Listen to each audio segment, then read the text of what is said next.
So I don't really like this dip that the robot is giving us.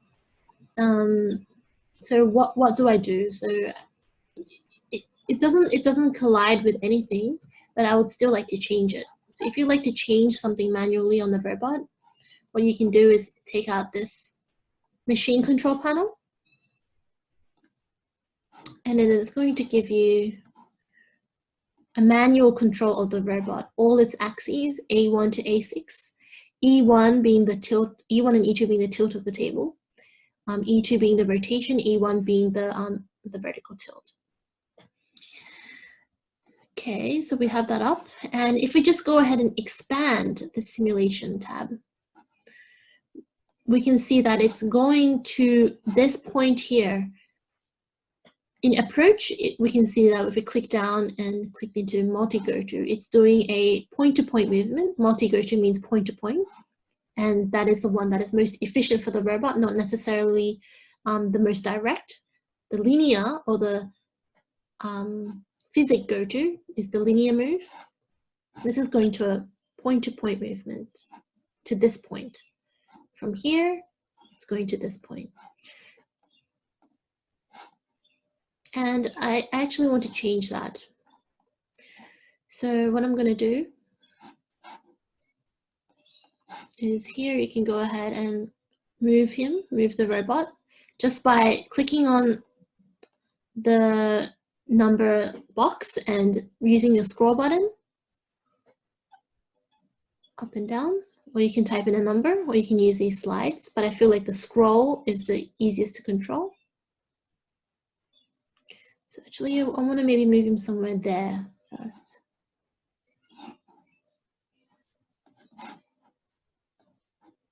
Oops, sorry. This is the better view, so we had to expand that one for approach. And then you will see this toolbar pop up here. So that actually allows you to add or subtract or delete any moves.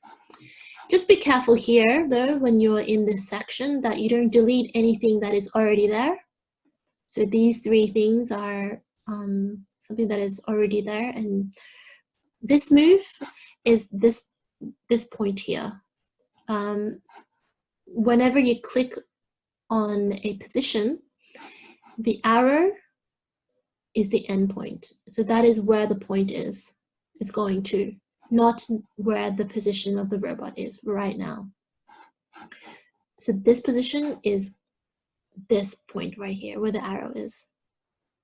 So I want to actually make a position before that. So here we go ahead and then move the robot down and back on this E2. Yeah, maybe somewhere there. And then here we go ahead and change it to physic go-to. Every time we want to add a position, it's always going to be a physic go-to, which is the linear move. It's the one we can predict. Multi-go-to is the one we can't predict. And then once you've changed these up a bit, we're gonna add that position in. So what does it do? It comes from the home position, the arrow down to the position we've just selected, and then it's going to make a twist up to that position. Let's just have a look at what that looks like. So we go ahead and clear everything, click on the first operation, and then we go ahead and run it. Oh, simulation was too fast. Let me just try it again. Click on the first operation, make it a bit slower, and play. So we see it coming down, that linear move. And then now it's going to do an interesting twist.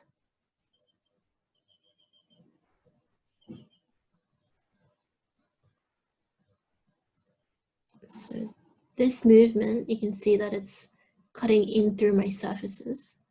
And then it's starting that engage from there. So I actually have the option now. I'm just going to clear that. I have the option of deleting this move, that twist there. So I'm just going to go ahead and delete it. And here, make sure you don't press this one. This one clears all states and returns clears all states into operation. This is like clearing everything that you've made changes to, but this is the one that you're just deleting the one you've selected. I'm going to go ahead and click that position, and I'm going to go and delete that. So we're left with the position that we've made for ourselves, and then it's going to go from there straight into engage. Let's see how that looks. Clear everything, make it slower.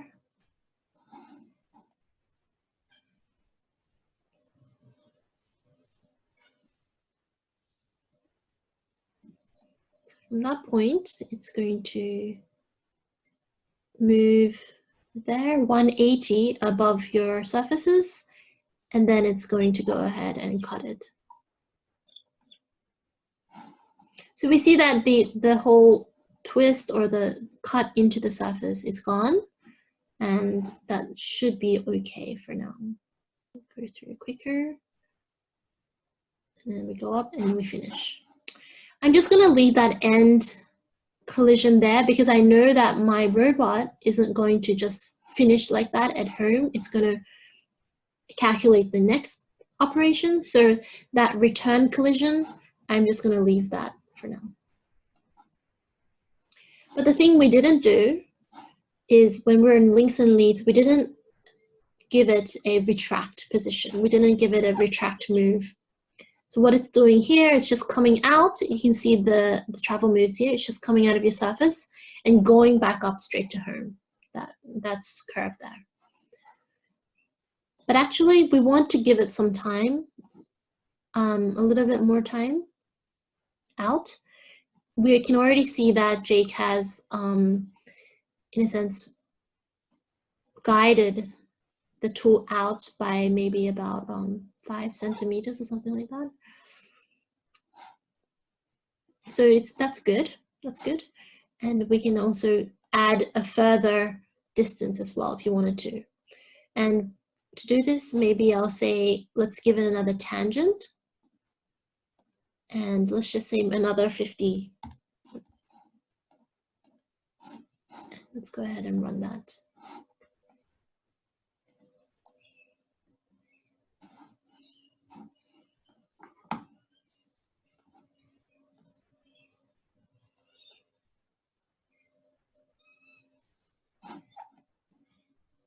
It's doing that strange.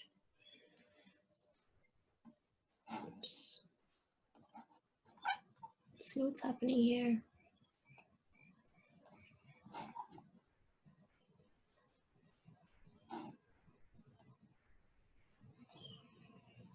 It's given me that curve again. I'm just going to go ahead and delete that again. It's strange, shouldn't be doing that. And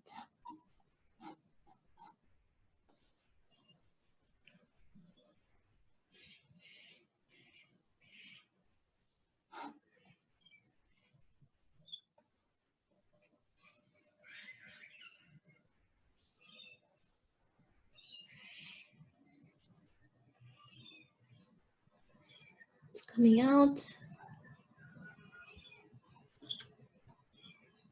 Okay, so we can see here actually when we did that retract by tangent, it didn't go the way we planned it. You see that there? So then maybe that has something to do with the surface, so it's just not acting the way we thought the tangent might work. So then I'm actually going to see, I wonder if we can do -50. That works.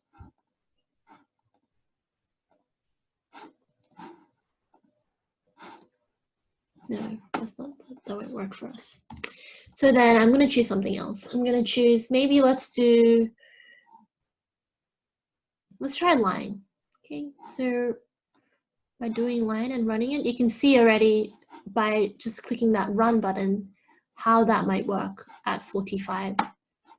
So maybe it's not 45, it's 120.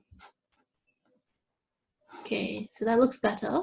It's coming out and at an angle going 50 at a direction of 120, an angle of 120.